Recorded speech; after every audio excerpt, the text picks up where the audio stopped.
नमस्कार। अभी मैं हूँ मुंगेर में और बिहार के मुंगेर शहर में इस समय एक सनसनीखेज वारदात सामने आई है। यहाँ पर एक हॉस्पिटल है जिसे अच्छा हॉस्पिटल समझा जाता था, लेकिन उस हॉस्पिटल का जो मुख्य संचालक है, एक डॉक्टर भी है, इसका नाम डॉक्टर अयूब है, उनके खिलाफ जो है बहुत बड़ा गंभीर आरोप लगा है।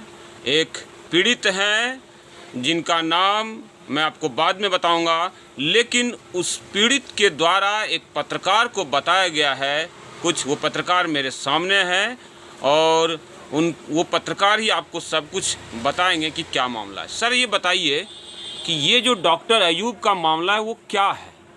सर्वप्रथम मैं युवराज सिंह, भारत न्यूज़ के ब्यूरो के नाते मुंगेर जिला से बेबाक पत्रकारिता करने वाला, सत्य और तथ्य के साथ पत्रकारिता करने वाला युवराज सिंह को आप जैसे पत्रकार बंधु, खासतौर पर रेस्पेक्टेड भारत के आप और यंग भारत के आप यहाँ से सम्मानित पत्रकार हैं और तेज तर्रार और बेबाक पत्रकारिता करने वाले नंद जी, आपको मेरा नमस्कार है कि आप एक पत्रकार पर इस तरह की अत्याचार हो रही है और सुशासन की सरकार में यहाँ के जो आला अधिकारी है कुकर्णी निंद्रा में सोए हुए हैं। मैं सर्वप्रथम आपको बता दूं कि यह घटना 4/3/2023 का एक मामला मेरे पास लिखित बयान आया था, जिसे मैं साक्ष्य के तौर पे सब डॉक्यूमेंट मेरे पास है, मैं आप लोगों के समक्ष रख सकता हूं। वो लिखित बयान उनके ही समुदाय के 2 लोग मेरे पास लेके आए थे कि ऐसी घटना डॉक्टर के द्वारा 8 लाख की ठगी की मामला की मांग की जा रही है। ये 8 लाख किससे मांगा गया था? ये कोई पेशेंट सामो दियारा बेगूसराय जिला के जो उनके यहाँ एडमिट थे, टुन्ना बिंद की बहन का मामला था, जो मेरे पास लिखित वो लोग लेके आए थे कि मुंगेर में अगर कोई पत्रकार अगर चला सकता है सच्चाई के साथ तो युवराज चला सकता है। मेरे पास ये लिखित आई। मेरे पास एक और मामला आया है। मुंगेर के खड़गपुर प्रखंड के ललियाडी गांव के एक दलित युवा हैं ज्योति पासवान। उन्होंने भी मुझे कहा है कि मेरे दादाजी से लाखों रुपये वसूला गया और दादाजी को वो डॉक्टर खा गए। खैर, ये बात तो मैं बाद में चलाऊंगा।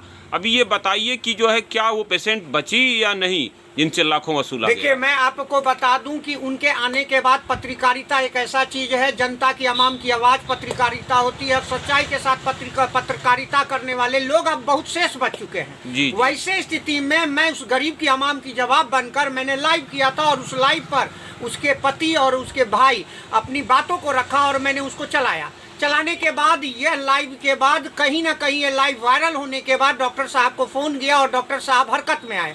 डॉक्टर साहब हरकत में आने के बाद अपनी जो उनके द्वारा जो ये घटना वो लिखित तौर पर डीजीपी, एसपी और मुख्यमंत्री और यहाँ के डीएम जिलाधिकारी और एसपी को दे चुके थे। लेकिन उसके बाद वो पत्रकार के पास हमारे पास आए थे।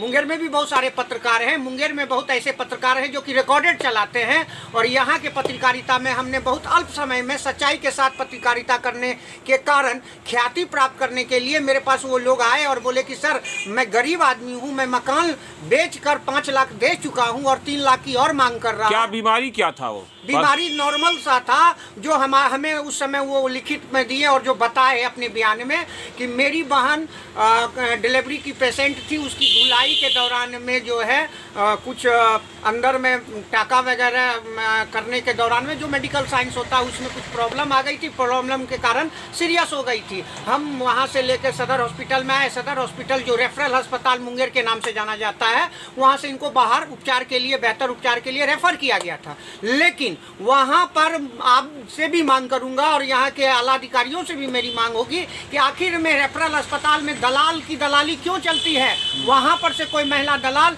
उस पेशेंट को लेकर डॉक्टर अयूब के नेशनल हॉस्पिटल गए और नेशनल हॉस्पिटल में एडमिट होने के समय 5 लाख का, कहने के मतलब सही पेशेंट को भी जो है जानबूझ कर रेफर कर दिया जाता है दलाल के माध्यम से प्राइवेट हॉस्पिटलों। मैं आपको क्लियरली बता रहा हूँ, चूंकि यह सिस्टमेटिक अब लड़ाई हो चुकी है।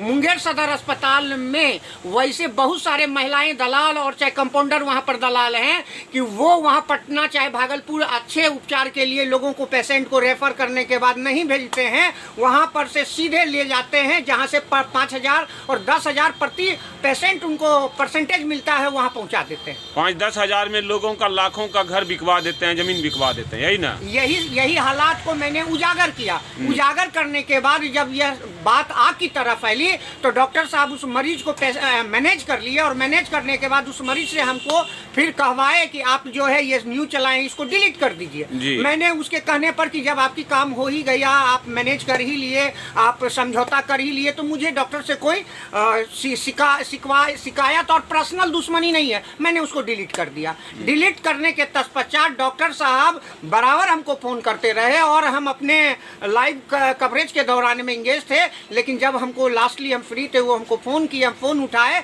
तो मैं बड़े लहजे से, आदरणीय भाव से, एक पत्रकार की जो बोलने का स्टाइल होता है, जो अनुभव होता है, उस स्टाइल से मैंने उनसे बात किया। और वो अंतोगत्वा यही हमको बोले कि मैं तुम्हें जान से मार दूंगा, तुम्हें भागने का रास्ता नहीं मिलेगा यशवंत, तुम मेरे बात को रिकॉर्ड कर लो। और आज भी उस बात को रिकॉर्ड के तौर पर, रिकॉर्ड करने की बात तो छोड़ दीजिए, आज भी हर मोबाइल में, हर बंधु के मोबाइल में रिकॉर्डर सिस्टम लगा हुआ। संजोग से वो उनकी बात रिकॉर्ड हो गई, और अंतोगत्वा उस बात बोलने के बाद पुनः फिर दोबारा फ़ोन किए कि तुम्हारी औकात है, बाप जन्माया है तो आओ।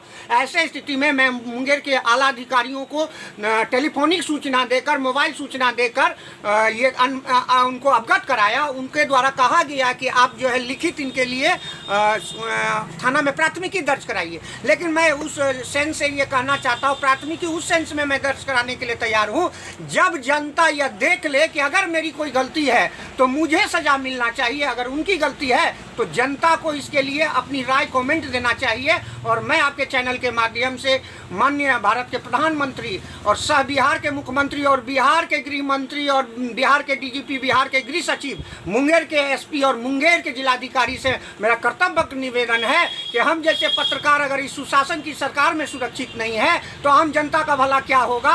हमारे जैसे पत्रकारों पर जब एक मनीष कश्यप भी पत्रकारिता करने के दौरान उन पर जब सरकार की दबाव पड़कर उन्हें जेल भोगना पड़ रहा है, उन्हें कोई देखने वाला नहीं है, तो ये मैं पूरे तरह जिम्मेवारी से कह सकता हूं कि आने वाला दिन अब लोकतंत्र के चौथा स्तंभ को भी ये लोग स्ट्रक्ट कर दिए हैं कि इन्हें भी नहीं चलने देना है। तो ऐसे स्थिति में हम जैसे पत्रकारों का जब यह हाल होगा तो आम जनता की क्या हाल होगा। जी, धन्यवाद।